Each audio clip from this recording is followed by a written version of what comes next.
Normally, a modern president's wealth while in office is relatively predictable. We're used to seeing modest index fund investments, blind trusts, and the occasional lucrative book deal. But this chart shows a completely different reality for 2025. Compared to standard presidential incomes, you see a massive spike. The president reported earning $2.2 billion. Breaking that down, as highlighted here, $1.4 billion was generated entirely by cryptocurrency ventures. We know this because of an official government ethics disclosure, a massive 1,000-page document released recently that meticulously tracks these revenue streams.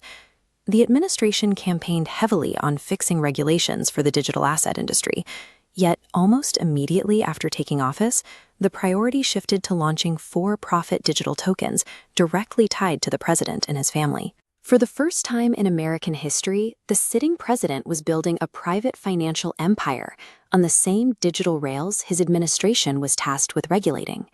Looking at this financial ledger interface, we can isolate exactly where the money came from. One of the largest single line items is $635 million. This came purely from royalties tied to celebration meme coins, highly speculative tokens promoted directly to retail buyers.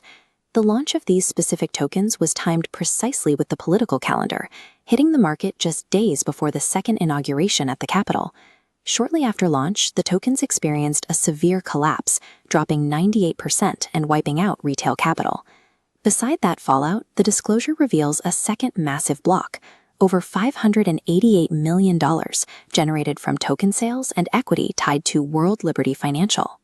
To promote this venture, the administration hosted a mixed martial arts event on the White House South Lawn, turning federal property into a commercial backdrop.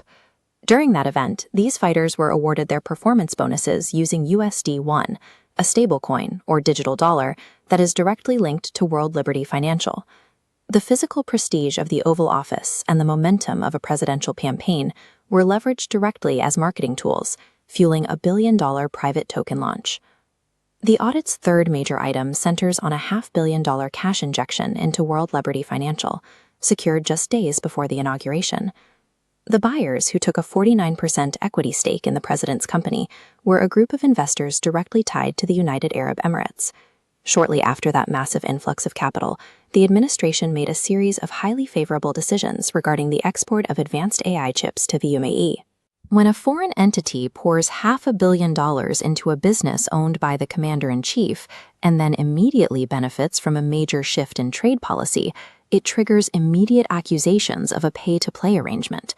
This sequence of events prompted fierce congressional backlash, with Senator Elizabeth Warren launching a formal investigation into the deal and its influence on U.S. policy. This specific investment placed the president's personal ledger at the center of a potential foreign compromise, transforming a domestic ethics debate into an urgent matter of national security. Within the broader cryptocurrency industry, the reaction to these disclosures has been remarkably bitter. Many major creators and market participants who supported the campaign now feel entirely betrayed. The primary piece of legislation they fought for, a landmark bill called the Clarity Act, designed to provide clear, safe rules for digital assets, is now completely stalled in Congress. Political opponents are actively weaponizing the details of that 1,000-page ethics disclosure. They are pointing to the president's massive financial windfall as undeniable proof that the crypto sector is inherently corrupt and doesn't deserve regulatory protection. The administration walked away with over $1 billion in personal liquidity, while the industry remains exactly where it started, trapped in a state of regulatory limbo. The digital asset sector made a massive bet on a political champion. In the end, they watched their cause get traded for $1 billion payday.